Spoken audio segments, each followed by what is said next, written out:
So I want you to just imagine looking up at the night sky tonight. Like if you're standing outside on a clear night, totally away from city lights, and you see all the stars. Right, yeah. Just that classic view of the Milky Way. Exactly. You Yeah. see the glowing dust, the hazy clouds of our galaxy. And maybe if you've got, a really good telescope, you can even spot a distant galaxy or two out there. Which is always a profound experience. It really is. It feels so infinite, right? It feels like this boundless, just ever-expanding void that goes on literally forever. Oh, absolutely. That's the standard human perspective. But, well, what if I told you that none of it is actually infinite? Wait, none of it? None of it. What if everything you are looking at, I mean, every single star, every nebula, every impossibly distant quasar is actually contained entirely inside the walls of a black hole? Wow. Okay, that's the kind of premise that makes you physically dizzy if you sit and think about it for too long. Yeah, it really messes with your head. Because we are so deeply conditioned to believe we are looking out into an endless expanse, to suggest that we are actually looking at the interior of a cosmic containment unit, I mean, that completely inverts the entire paradigm of reality. It totally shatters the snow globe, right? Yeah. But the theoretical framework we are diving into today, it actually goes even further than that. Oh, it goes much further. Because if it's true that we live inside a black hole, then the ultimate destiny of humanity isn't what all the classic science fiction told us growing up. Right, it's not Star Trek. No. We aren't going to build these shiny, sprawling galactic empires like colonizing star system after star system. So what are we doing instead? Well, according to this source material, our ultimate survival strategy is going to look a lot more like packing up the entire Earth into a giant armored shell Yeah. and just driving it across the cosmos like a massive interstellar RV. That is just a profound pivot. I mean, it shifts the defining characteristic of an advanced civilization from, endless expansion to highly fortified, localized preservation. It completely changes the goalposts of what winning the cosmic game actually looks like. And that is exactly what we are exploring on this deep dive. We are looking at a really fascinating theoretical framework that deals with the fractal nature of the multiverse. And obviously the ultimate destiny of civilizations within it. Right. And our mission today is to literally guide you on a step-by-step journey through this framework. Starting from the very bottom, I assume? Yep. We are going to start at the absolute smallest scale imaginable, like the subatomic particles that make up you, me, and everything around us. Okay. And then we are going to zoom all the way out to the grandest scale of the multiverse. It's a huge journey. It is. We're going to connect quantum physics, the Fermi paradox, and stellar engineering to figure out how a civilization actually survives the universe. And what's compelling about this framework for me is that it doesn't rely on magic. Right, no warp drives or anything. Exactly. It takes the physics we currently observe today and just pushes them to their absolute logical extremes. It builds a very sturdy bridge between all these totally disparate fields of science. Okay, let's unpack this. Because to understand where humanity might be driving this Earth-sized RV in, like a billion years, we first have to understand the roads we are driving on. Right, the basic structure of the universe. Yeah. We need to understand what the universe is actually made of. And more importantly, what happens when it gets crushed under unimaginable gravity. Which means we need to talk about black holes. Yes.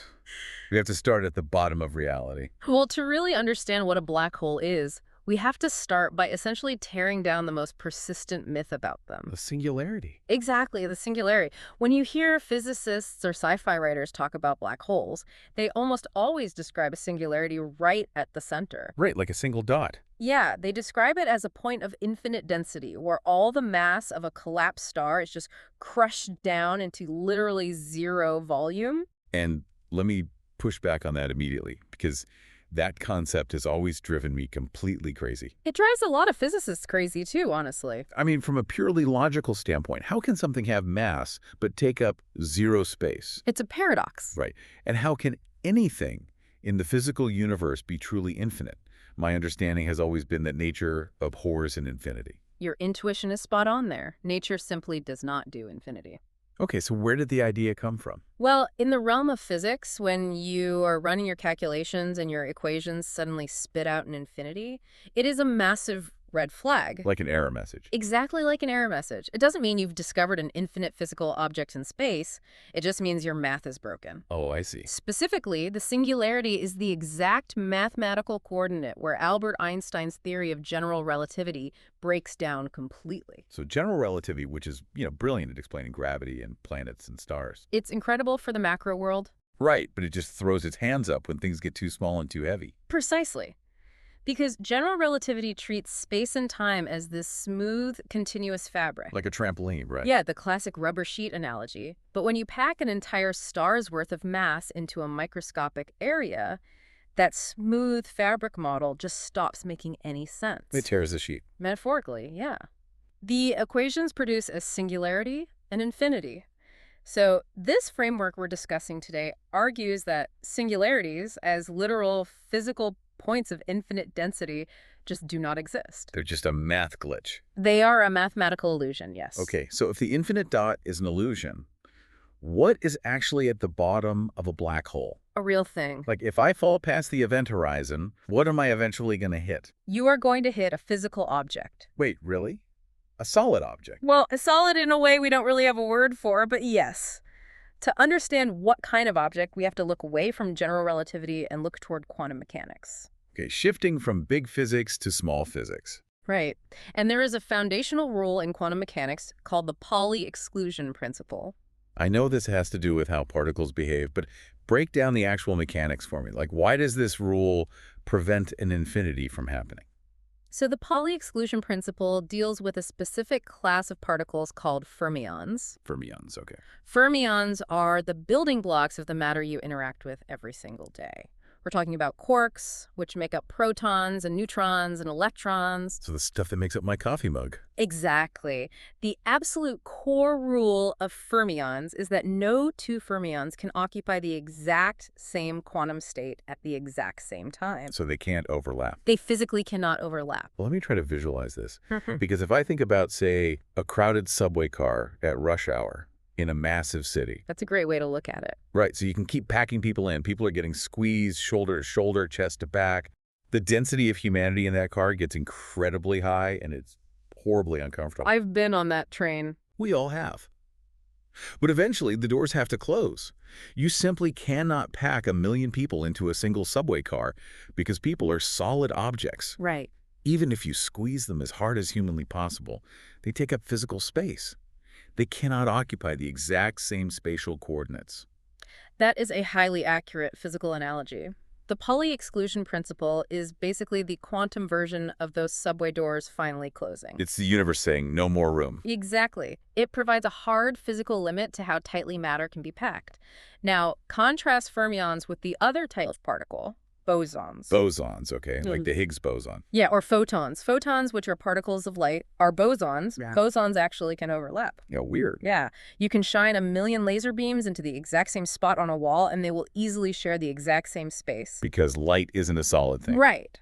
But matter fermions pushes back. Okay, so when a massive star runs out of fuel and its core collapses under its own immense gravity, it squeezes all those fermions together. Yes.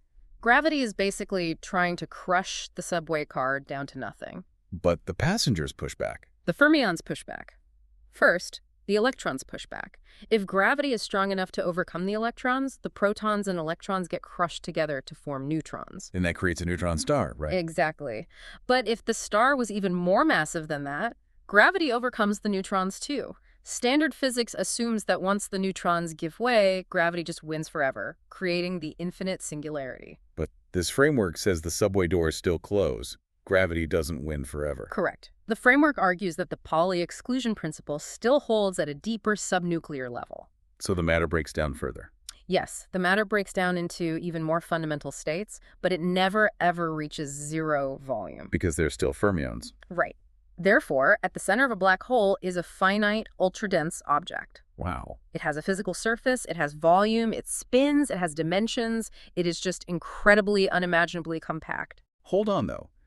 If there is a physical finite object in there, with an actual physical surface, why do we have an event horizon? Ah, the event horizon. Yeah, because my whole life, I was taught that the event horizon, like that black sphere we see in the telescope photos, The point of no return. Right, the edge of the shadow. Yeah, I thought that exists because the singularity has infinite gravity. If gravity isn't infinite, why can't light escape? What's fascinating here is how beautifully simple the actual mechanism is once you remove the magic of infinity. Simple how? An event horizon is purely a function of escape velocity. Escape velocity. Like rockets. Exactly like rockets. On Earth, if you throw a baseball straight up into the air, it comes back down. Right. If you strap that baseball to a rocket and shoot it at about 11 kilometers per second, it escapes Earth's gravity entirely. That's our escape velocity. Because the gravity is pulling it down, but the speed is fast enough to outrun the pull. Precisely. Now imagine you take the entire mass of the Earth and you shrink it down to the size of a marble. Okay, super dense marble. The mass is the exact same, but you are now much, much closer to the center of all that mass if you're standing on the surface of the marble. Oh, because gravity gets stronger the closer you are to the center. Exponentially stronger. So the escape velocity at the surface of that Earth mass marble would be absolutely astronomical. Oh, I see where this is going. The object inside the black hole is just so massive and physically so incredibly small that if you were standing on its physical surface, the speed required to jump off and escape would be faster than the speed of light. That's exactly it. And since nothing in the universe can travel faster than the speed of light, light itself is trapped. It just arcs back down like a thrown baseball. Yes. The event horizon isn't some magical boundary created by a tear in space. It is simply the distance away from this ultra-dense object where the escape velocity finally drops back down below the speed of light. It's just a sphere of trapped light. A sphere of trapped light surrounding a real, physical, highly compressed sphere of matter. I mean, that makes so much more sense than the standard sci-fi explanation. It's much more grounded. It really turns a black hole from a supernatural tear in the fabric of the universe into just a real place, an extreme place, sure, but a place with dimensions and rules. Which is essential, Yeah. because to understand the next layer of this framework, we need that physical environment to be real. We need the pressure. We need the extreme pressure of that finite object. Because under that kind of pressure, the particles themselves start to do something remarkable. The framework introduces a concept called the fragmentation tree. Okay, the fragmentation tree. I want to make sure I understand this because from what I read, this challenges the idea of what fundamental even means. It redefines it entirely. Because we used to think atoms were fundamental, right? I mean, the word atom literally comes from the Greek for indivisible. Right, but then we smashed them. Yeah, we smashed atoms and found protons and neutrons, and we thought those were fundamental. Then we smashed those in particle accelerators and found quarks. It's like Russian nesting dolls. Exactly. Are we ever going to find the absolute bottom? The fragmentation tree model suggests that looking for a static bottom is just the wrong approach. Particles are not permanent, indivisible little billiard balls. So what are they? They are the results of a cosmic cascade. Think of a genealogical tree. You start with a single, highly energetic ancestor at the very top. Like a great-great-grandparent. Yes. And as you move down the generations, you get more and more descendants, but each generation is slightly less concentrated in its energy. The energy spreads out among the children. How does that actually happen physically, though? Like, does a particle just crack in half like an egg? It decays. And let's look at a real, observable mechanism in physics today to prove this happens. Beta plus decay. Okay, beta plus decay. You have a proton. Now, for a long time, we thought a proton was just a proton, solid, stable. But under certain conditions, a proton will decay. It transforms. It transforms into a neutron. Hmm. And in the process of becoming a neutron, it spits out a positron, which is the antimatter version of an electron and a neutrino. Wait, so one seemingly solid particle cascades into three entirely different particles. Yes. And each of those new particles is carrying away a fraction of the original energy. That is exactly what happens. The fragmentation tree applies that exact observable logic to the absolute origin of everything. To the very beginning. Right. All the matter, all the forces, all the quarks and electrons we observe today are just the lowest, coldest branches of a massive decay cascade. Like the leaves on the tree. Yeah. If you trace the family tree all the way back up through the extreme heat and pressure of the early universe, you arrive at the single primordial ancestor. The trunk of the tree. Exactly. And the framework calls this the Z particle. The Z particle. Okay, so this is the ultimate primordial seed. It is a theoretical particle containing the absolute total potential reality packed into a single quantum state. That sounds incredibly unstable. It's highly unstable. Because it contains so much energy, it cannot remain as one thing. It must decay. It must divide. But wait, when a proton decays, like you said earlier, it makes a neutron and a positron stuff that exists inside space. Right. When the Z particle decays, at the very beginning of everything, it's not sitting inside a universe yet. So what does it actually divide into? This is the linchpin of the entire theory. When the primordial Z particle decays, it doesn't just produce two rocks of matter. Okay, so what does it produce? The twin products of its decay are energy Okay, energy makes sense. and space-time itself. Let me stop you there, because I really need to visualize this. Yeah, You are saying space-time is a particle decay product, I am. like exhaust from a car engine. It's a complete paradigm shift, I know. We traditionally view space-time as the empty theater, right? And matter and energy are the actors performing on the stage. Yeah, we just assume the stage is always there. It's just the box we live in. But this model says the stage and the actors are made of the exact same fabric. They are twin fragments of a deeper, unified reality. That's wild. Space-time isn't a void. It is a physical, geometric manifestation of primordial decay. Space-time and energy are co-created. They are totally inseparable. Let me just make sure I have this framework locked in before we zoom out, because this is heavy. Take your time. Okay, so we've thrown out the infinite dot of the singularity. Gone. We've replaced it with a finite, ultra-dense sphere of matter where the subway doors of quantum mechanics have firmly closed. Correct.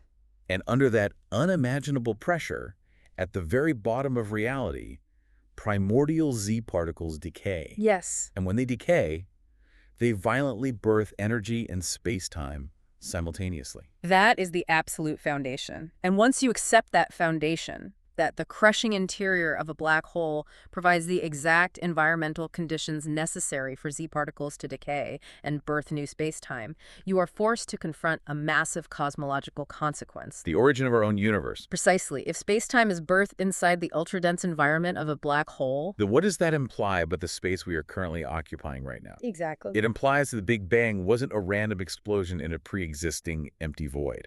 Because the standard model of the Big Bang leaves a lot of highly uncomfortable questions completely unanswered. Like, what was there before it? Right. If all the matter in the universe was concentrated into a hot, dense state, what was outside of it? What triggered the expansion? Where did the energy come from in the first place? It just sort of happened magically. The standard model essentially requires you to accept a miraculous, causeless event. But this framework provides a cause and a location.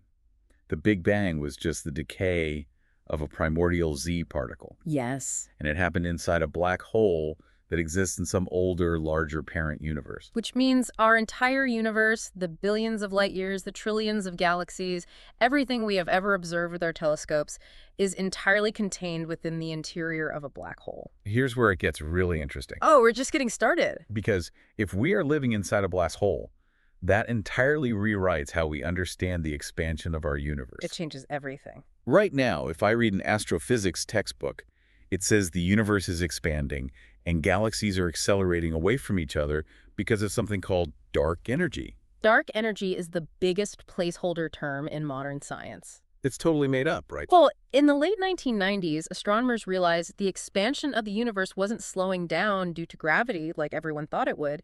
It was actually speeding up. It was accelerating. Yeah. And to make the math work, they had to invent a mysterious invisible force that basically pushes space apart. Dark energy. Right.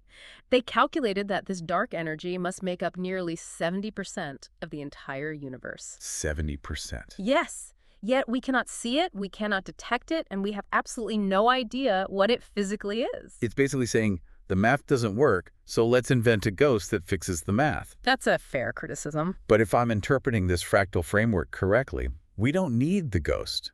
We don't need dark energy at all.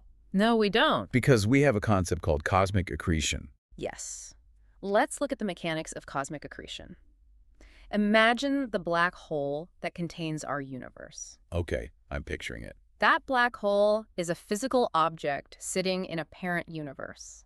In that parent universe, there are stars, gas clouds, and dust. Just like in ours. Exactly. And over billions of years, that parent black hole is feeding. Its gravity is pulling matter from the parent universe across its event horizon. Okay, so a star in the parent universe gets shredded, and its mass falls into our black hole. Yes. But how does that explain our galaxies moving apart? Remember the fundamental rule of the fragmentation tree.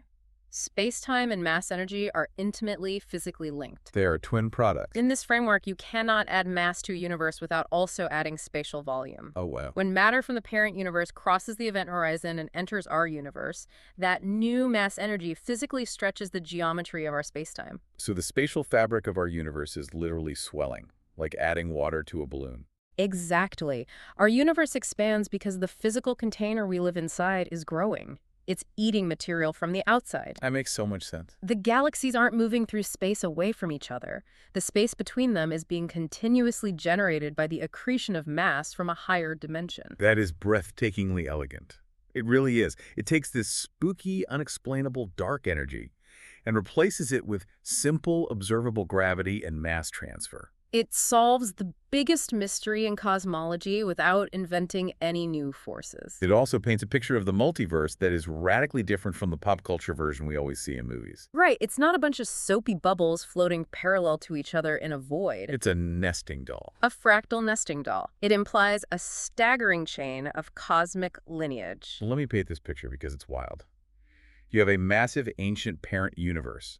Inside that universe, stars live, die, and collapse to form black holes. Standard stellar evolution. Right. But inside the extreme pressure of those black holes, primordial particles decay, and their twin products, space-time and energy bloom outward birthing child universes. Yes. As those black holes feed on the parent universe, the child universes expand. And inside those child universes, including our stars, are currently collapsing to form new black holes, which contain even smaller, younger universes. It is a continuous engine of creation. It really is. Every time a massive star collapses in our night sky, it isn't just a dead end, it is the violent birth of a completely new reality. It's beautiful. However, it is crucial to understand that this is a finite cascade. The nesting dolls don't go down infinitely. Wait, why not? If black holes make universes, shouldn't every single black hole make one? Because of the conservation of mass. When a star collapses into a black hole in our universe, that black hole only captures a tiny, tiny fraction of the total mass of our galaxy. Right, it's just one star's worth of stuff. So the child universe inside it will therefore have significantly less total mass energy than our entire universe does. It's like pouring water from a massive bucket into a smaller bucket, and then pouring that into a cup, and then into a thimble. Exactly. Eventually, you don't have enough water to do anything with. That's the perfect way to look at it. The framework introduces a principle called the fertility threshold. The fertility threshold, okay. To birth a universe capable of supporting complex chemistry, stars, planets, and eventually biology, the host black hole must possess a minimum critical mass. It needs enough raw material. Right. If a black hole is too small, say the mass of just a single star the universe inside, might be stillborn. Well, that's dark. It might just be a brief, chaotic flash of radiation that never forms stable atoms. It takes supermassive black holes, the kind at the center of galaxies, to act as viable wombs for complex child universes. So our universe had a parent, and that parent had a grandparent, all the way up the chain to some original, unfathomably massive prime universe. Yes. It's an endlessly creative, sprawling, living tree of realities. But this is exactly where the framework forces us into a very dark corner. I think I know where you're going with this. You were thinking of the silence. Yes, because if reality is this fertile, if the fundamental mechanics of physics are literally geared toward the constant generation of complex, life-supporting environments, then the universe should be absolutely teeming with intelligence. It should be crowded. We should look up at the night sky and see the cosmic equivalent of Manhattan. Lights everywhere. We should see alien empires, Dyson spheres, engineered stars, laser communications flashing across galaxies. And yet we see absolutely nothing. The Fermi paradox. If the universe is a machine designed to make life, where is everybody? Why is our galaxy so terrifyingly empty? It's the ultimate question. Right. To answer this, the framework forces us to stop zooming out into the multiverse and start zooming way, way in. Yeah. We have to look closely at the biological and technological lifespan of a civilization. And this brings us to a concept known as the 10,000-year bottleneck. Okay, The 10,000-year bottleneck. Let's dig into this. To understand this bottleneck, we really have to use humanity as our baseline model. Since we're the only example we have. Exactly. The author points out a highly sobering historical trajectory. For the vast majority of our existence, we're talking hundreds of thousands of years, anatomically modern humans lived in what the text describes as a forest phase. Which means we were biologically identical to how we are now. Yes, same DNA, same brains. We had the same capacity for language and tool use, but we lived in relative equilibrium with the biosphere. We were hunter-gatherers, maybe early agriculturalists. We were subjected to the whims of nature. Exactly. And the forest phase is incredibly stable. A species can exist in that state for millions of years, totally invisible to the rest of the galaxy. Because we weren't building radio towers or nuclear plants. Right. But then a species crosses a threshold. They ignite the spark of rapid technological ascension. The sprint. For humanity, that sprint started roughly 10,000 years ago, moving from early agricultural settlements in Mesopotamia and elsewhere to the Industrial Revolution, to splitting the atom and walking on the moon. Which is insane when you think about it. 10,000 years feels like an eternity to a human being. Of course it does. But on a cosmic timescale, it's not even a blink. The universe is 13.8 billion years old.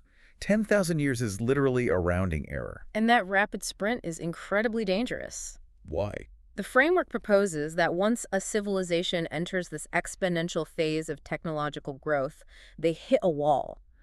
Technological civilizations have a natural maximum lifespan of about 10,000 years before they face an existential reckoning. But why, though? I mean, if we figured out how to harness electricity and split the atom in just a few centuries, shouldn't our trajectory just keep going up forever? Why would we suddenly hit a wall? Because technology is a multiplier of consequence. A multiplier of consequence. I like that. Think about it.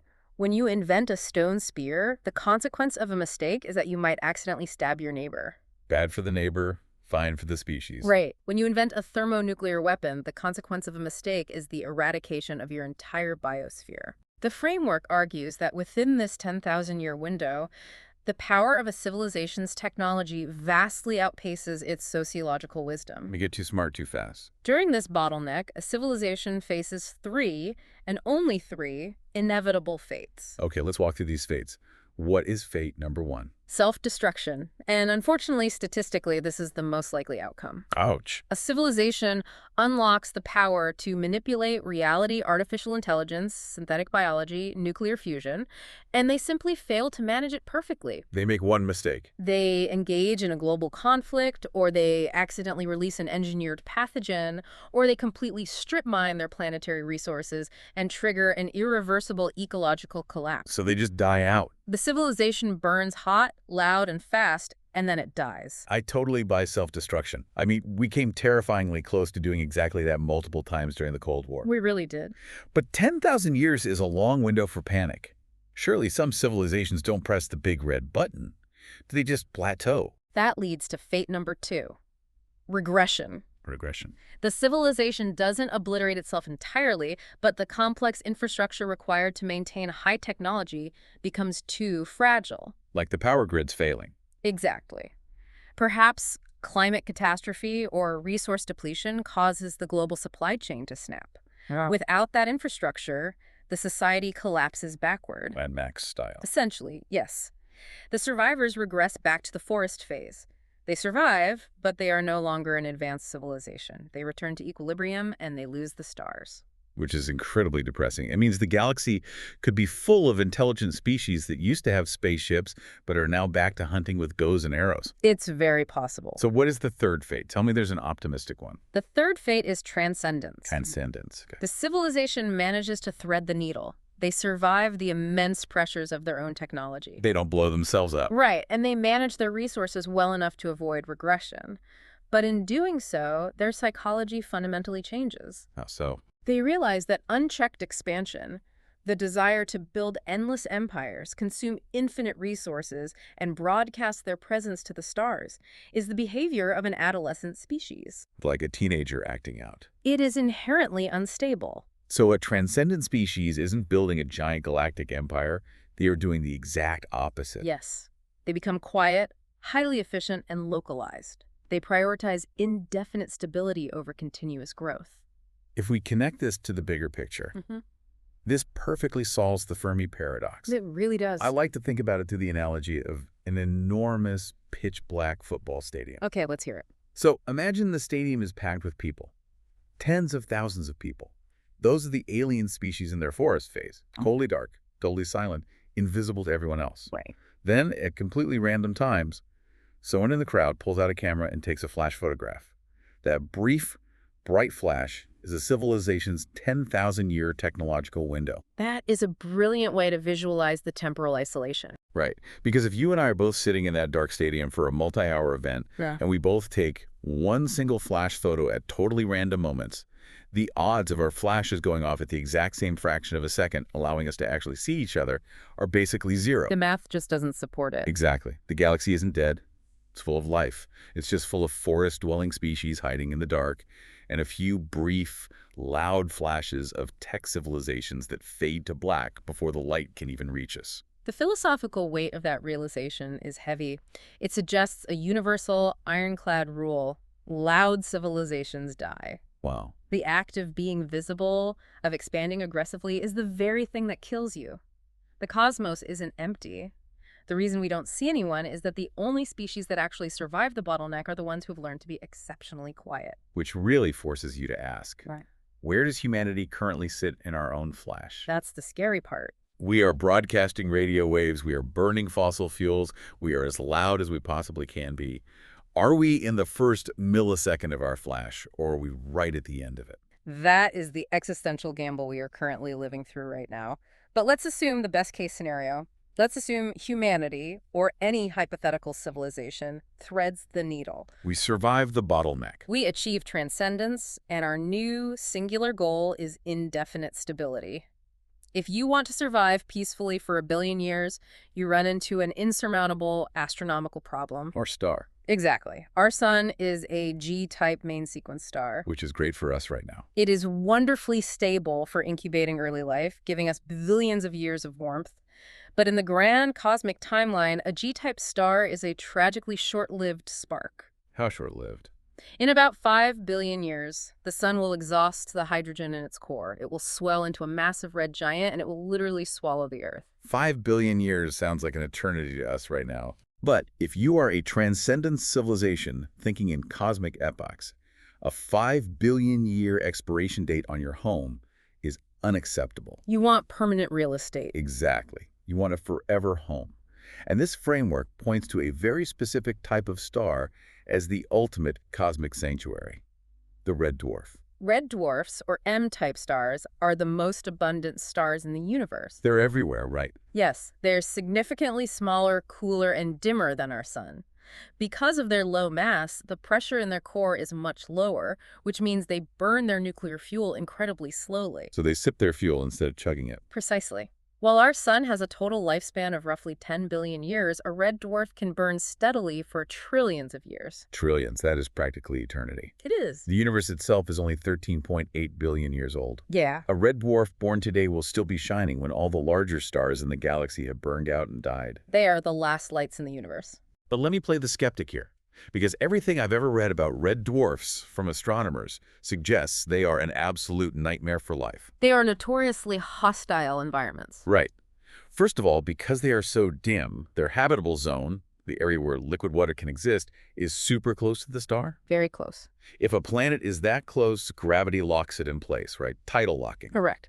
So one half the planet is permanently facing the star, getting roasted to ash, and the other half is permanently facing deep space, frozen solid. Plus, red dwarfs are famous for throwing massive, violent solar flares that would strip a planet's atmosphere right off. Mm-hmm. How is a tidally locked, radiation-blasted rock a sanctuary? Those are the exact planetary mechanics the framework addresses. It acknowledges that a red dwarf is not a ready-made paradise. Okay, so you have to work for it. It requires a civilization to find or engineer a planet with a very specific, rare set of conditions. Let's break them down. First, the tidal locking problem. How do you fix the roasting and freezing? To survive having one side permanently baking and one side freezing, the planet must possess a remarkably dense atmosphere. How does air fix a tidally locked planet? Think of a thick atmosphere like a global thermal conveyor belt. On the day side, the immense heat from the star warms the thick gases. This hot air rises and rapidly flows toward the night side. Okay. Once on the dark side, it cools, sinks, and flows back to the day side. This massive, continuous wind system distributes the heat globally. Instead of a boiling hemisphere and a frozen hemisphere, a dense atmosphere creates a globally temperate, stable climate. Okay, so you need a massive blanket of air to circulate the heat. Mm. But what about the solar flares? If the star burps out a wave of plasma, it's just going to blow that thick atmosphere into space. Which is why the second mandatory condition is a tremendously powerful magnetosphere. It's a magnetic field. The planet must have an active, churning core of liquid metal generating a magnetic field far stronger than Earth. To act like a shield? This invisible magnetic shield deflects the stellar winds and the deadly ionizing radiation from the flares. It protects the atmosphere from being stripped, and it protects the biology on the surface from being irradiated. So dense atmosphere, strong magnetic field. Yeah. Is there a third condition? Yes. The planet's orbit, it must orbit on the absolute extreme outer edge of the star's habitable zone. Why the outer edge? Why not right in the middle where it's perfectly warm? Because of the cumulative energy input.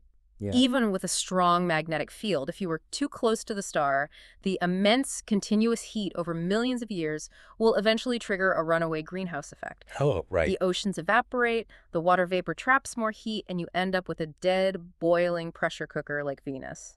By sitting on the cooler, outermost edge, the dense atmosphere traps just enough heat to remain comfortable without ever boiling over. So it's a wildly specific checklist. Thick atmospheric conveyor belt, superpowered magnetic shield, extreme outer edge orbit. Very specific. It's rare, but the universe is huge. There are trillions of red dwarfs out there. The numbers dictate that these Goldilocks planets have to exist, Absolutely. which leads to a stunning conclusion. If you were to look for the most successful ancient civilizations in the multiverse, they aren't buzzing around bright sun-like stars. Yeah, they are. They are quietly huddled around dim red dwarfs, riding out eternity in perfectly stable environments. It's the ultimate manifestation of transcendence. A civilization that survives its technological adolescence recognizes that true victory isn't conquering a loud, volatile galaxy. It's finding a quiet corner and securing an indefinite future. But this brings up a massive existential dilemma. Okay, what's that? Let's say humanity makes it.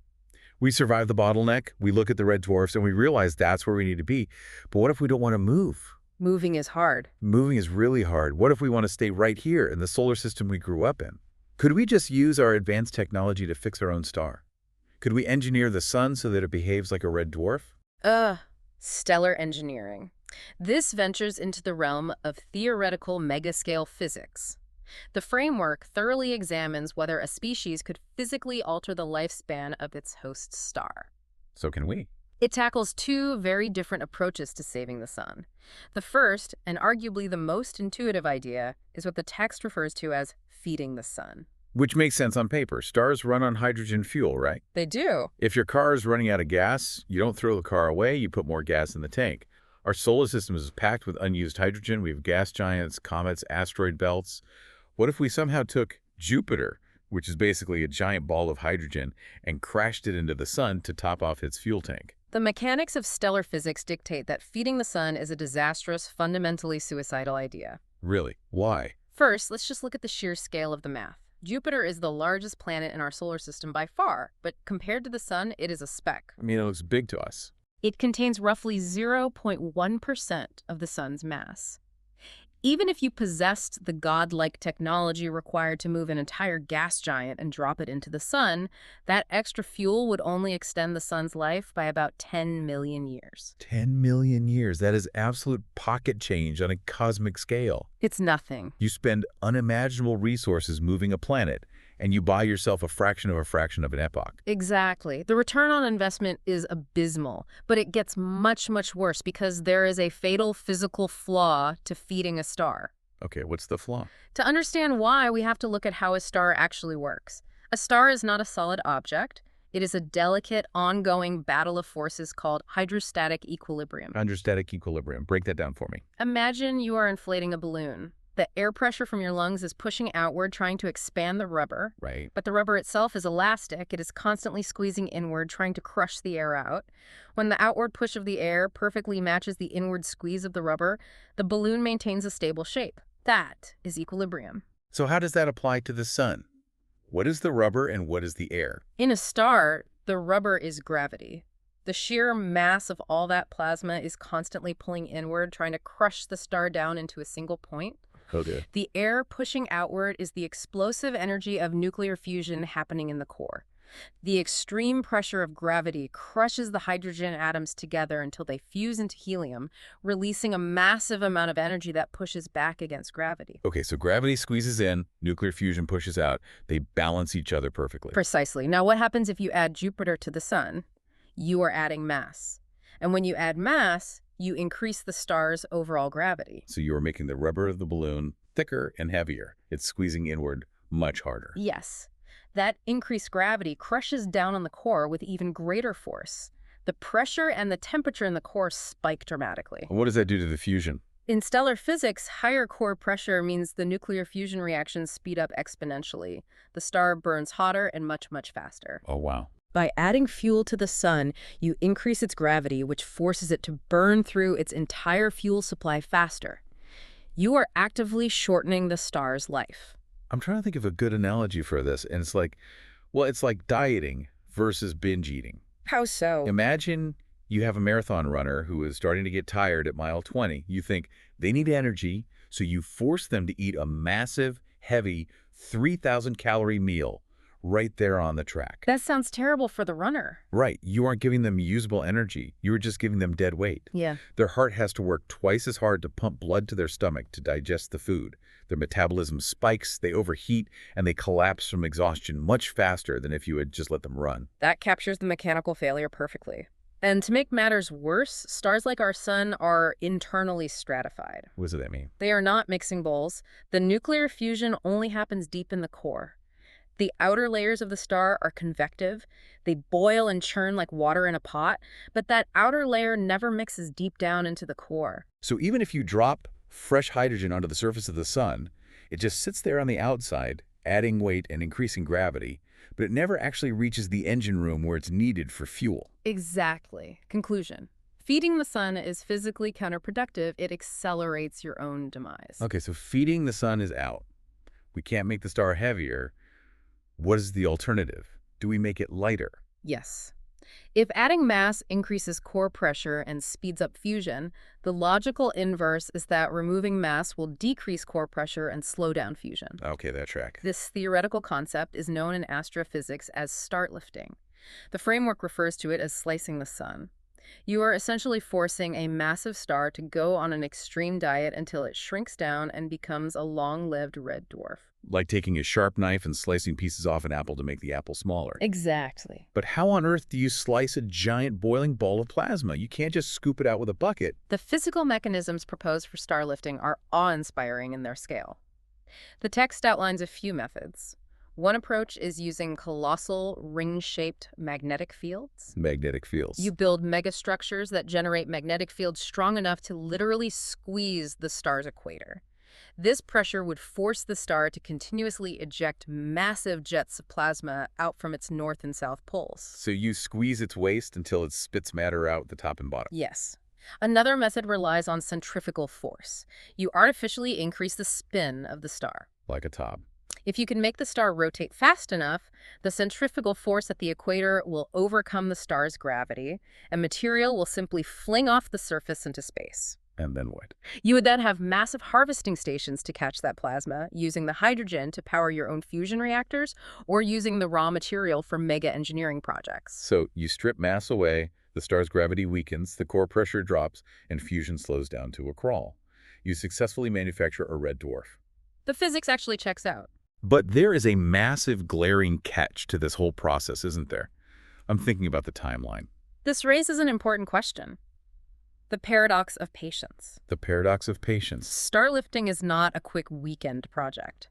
You are talking about safely siphoning off the mass equivalent of hundreds of thousands of Earths. Hundreds of thousands. If you remove the mass too quickly, you disrupt that delicate hydrostatic equilibrium, and the star could become wildly unstable, bathing your planet in lethal radiation. Which defeats the whole purpose. To do it safely requires continuous, unbroken, automated effort over millions of years. And this brings us right back to the 10,000-year bottleneck.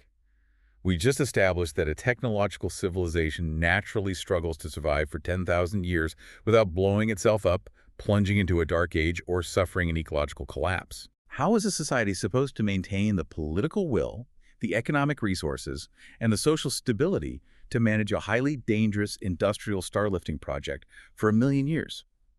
It requires a level of unbroken societal focus that is basically unimaginable for human psychology. And that is the beautiful irony the framework highlights. It's a paradox. If a civilization possesses the profound wisdom, the absolute patience, and the flawless social stability required to engineer a star over 1 million years, they have already achieved transcendence. Yeah. They have likely evolved past the psychological need to cling stubbornly to their native star. Right.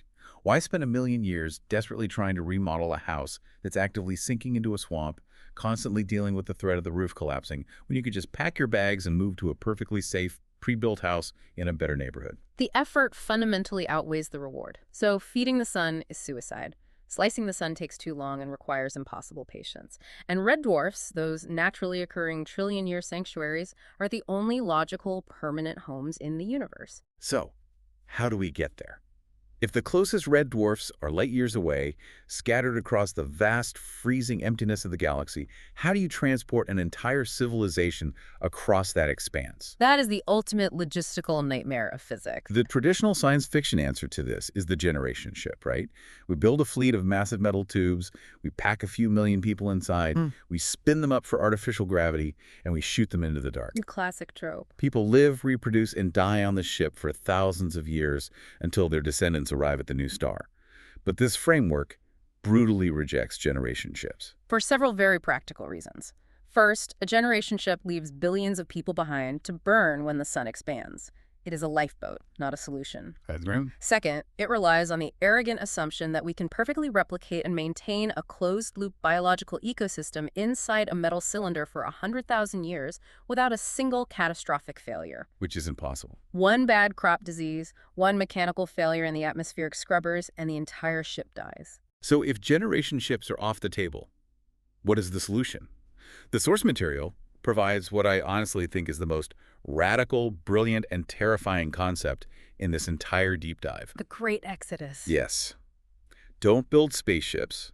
Don't try to terraform Mars, because Mars is going to get incinerated by the expanding sun anyway. It will. The ultimate solution is encase the entire Earth in a massive armored spaceship shell and drive the planet itself to a new star. It is a staggering feat of conceptual engineering. You aren't just trying to move the species, you are moving the entire ancient, perfectly balanced biosphere. You're taking the whole house with you. The framework details exactly what this entails. You have to construct a multi-layered, heavily armored shell that completely encases the planet. You are enclosing the oceans, the atmosphere, the crust, and the core. It's insane. You are essentially sealing the Earth inside a cosmic thermos. So what does this all mean? From an engineering standpoint, it sounds like absolute madness. But when you break down the physics of interstellar travel, it is sheer genius. It is the only way that works. Because if you try to move a planet without a shell, you lose your atmosphere immediately. The vacuum of space just sucks it away. The shell physically holds the air in. That's the first function. The second function is structural protection. If you are moving a planet, you have to apply thrust. That thrust creates acceleration forces. The shell absorbs and distributes those forces so the crust of the Earth doesn't crack open. It holds the rock together. It also acts as an impenetrable shield against rogue asteroids, micrometeors, and interstellar dust. And radiation. Deep space is flooded with lethal cosmic radiation. Right now, our sun's heliosphere, its massive magnetic bubble, protects us from the worst of the galaxy's ambient radiation. It's a huge shield. Once we leave the solar system, we lose that bubble. The metal shell acts as a physical barrier against that radiation. But most importantly, the shell solves the biggest problem of deep space: the cold. Interstellar space is just a few degrees above absolute zero. Without the sun, the Earth would freeze solid in a matter of weeks. The oceans would turn to ice all the way to the ocean floor. But with the shell sealed tight, The heat generated by the Earth's radioactive core is trapped. It's a thermos. Exactly. The Earth's core is as hot as the surface of the sun. Right now, all that geothermal heat radiates up through the crust and just bleeds out into space. The shell bounces that heat right back down. Exactly. The trapped geothermal energy is sufficient to sustain the biosphere and power the civilization's technology. Inside the shell, you construct massive arrays of artificial lighting across the inner roof to simulate the sun cycle, maintaining the photosynthesis of the plant life. So life just keeps going. To the billions of people living on the surface, beneath this high-tech metal sky, daily life continues totally normally. I am just in absolute awe of this visual. The Earth, converted into a giant armored RV, slowly cruising through the pitch-black void of the interstellar ocean. It's a majestic, awe-inspiring, and slightly terrifying concept. It's an incredible image. But how do you actually drive a planet? You can't just slap a giant rocket engine on the North Pole. No, because violent acceleration would liquefy everything on the surface. The physics of moving a planetary mass require a tiny, sustained thrust. Slow and steady. You build colossal, hyper-efficient thrusters, perhaps ion drives or fusion engines, onto the exterior of the shell, scattered across the surface. You fire them continuously but gently. You apply a very soft, relentless push over millennia. And because there is no friction in the vacuum of space, you don't lose any momentum. That constant, tiny acceleration slowly compounds. Over thousands of years, it builds up to a highly respectable interstellar cruising speed. The travel time is immense. The framework estimates that drifting from our solar system to a suitable red dwarf would take tens of thousands, perhaps even millions of years. You are sailing through the dark for epochs. You are. But the beauty of the encased Earth is that the travel time doesn't matter. You aren't trapped in a cramped, smelly tin can, hoping the air recycler doesn't break. You are living on Earth. With all its resources. You are walking your dog in the park. You are swimming in the ocean. You are going to coffee shops, reading books, living full, complete lives, totally unaware that your entire world is hurtling across the galaxy. And eventually, after thousands of generations have lived and died under the metal sky, you arrive. Your destination is a quiet, stable red dwarf that meets all the criteria we discussed. You park the RV. You guide the encased Earth into that perfect outer edge orbit. You lock the planet into the habitable zone. And then what? Do you take the shell down? You don't dismantle the shell, no. It's too valuable as defense against the solar flares. Yeah. But you open massive solar shutters built into the armor. Oh, that's incredible. For the first time in a million years, natural starlight streams in. But it's not the harsh yellow light of our sun. It is the soft crimson glow of a red dwarf. You settle in, and your civilization is now guaranteed a stable, peaceful existence for trillions of years. And this perfectly beautifully circles back and closes the loop on the Fermi paradox and the deafening silence of the cosmos. It explains everything. Think about it. Advanced civilizations don't build loud, visible Dyson spheres that block out stars. They don't beam massive, high-energy radio messages across the galaxy shouting, "Here we are, come look at us." No, because they have achieved transcendence. They have realized that visibility in a dark, unpredictable universe equals vulnerability. Being loud is dangerous. The macrophysics of the universe, the brutal, inescapable reality of dying main-sequence stars, combined with the intense biological bottleneck of technological adolescence, point to one singular, rational survival strategy. You survive your dangerous youth. You look up and realize the clock is ticking on your native star. You don't try to fight the physics of the star, you accept them. You pack up your entire planet, you build your armor, and you quietly slip away into the dark. You disappear. The cosmos is silent not because it is dead, but because the winners of the cosmic survival game are hiding. They are safely tucked inside armored planets, orbiting dim, unassuming red stars, quietly and peacefully writing out eternity. It is an absolutely incredible synthesis of ideas. It's a brilliant framework. We started this journey at the absolute bottom of reality, inside the finite, ultra-dense core of a black hole, where the crushing pressure forces primordial particles to decay and violently birth the fabric of space-time. We've followed that expanding fabric, understanding that cosmic accretion, the feeding of our parent black hole, is what drives the expansion of our universe, placing us inside a sprawling, nested fractal multiverse. We looked at the terrifying, precarious 10,000-year window of human technology, recognizing the bottleneck that filters out almost every loud, aggressive species in the galaxy. We saw past the doomed hubris of trying to feed our dying sun. or the impossible patience required to slice it apart. And we arrived at the ultimate triumphant image of preservation, the Great Exodus, the encased Earth sailing slowly and safely out of the solar system toward a trillion-year sanctuary. It reinforces the idea that true knowledge isn't just about understanding the mechanical gears of the universe. It's about learning how to navigate those gears to ensure permanent survival. And that kind of navigation requires a profound shift in how we view our future. It means letting go of the ego of building an empire and embracing the wisdom of seeking a sanctuary. That's beautifully said. Before we sign off today, I want to leave you with one final, haunting extrapolation based on everything we've just discussed. Think about what our astronomers are actively doing right now. Looking for signals. They're scanning the skies, looking for the classic signs of sci-fi aliens. They're listening for radio signals. They're looking for the exhaust flares of giant ships. They're looking for unnatural megastructures blocking out the light of stars. Right. But if this framework is true, if the oldest, most successful, transcendent civilizations in the universe have already survived the bottleneck, encased their planets in metal shells, and sailed off to red dwarfs, they are completely silent. They are invisible to our current methods. They want to be invisible. Which means, when our telescope spots strange, dark, rogue planets wandering through the interstellar void without a star, or when astronomers detect unexplainable solid objects periodically dimming the light around distant red dwarfs, are we just looking at dead rocks? Or are we staring directly at the armored shells of ancient triumphant civilizations that have already made the Great Exodus? It forces you to look at the dark, seemingly empty spaces between the stars with a completely different kind of reverence. It really does. Thank you for joining us on this massive journey. Keep looking up, keep questioning the framework of reality, and keep asking the big questions. We'll catch you on the next deep dive.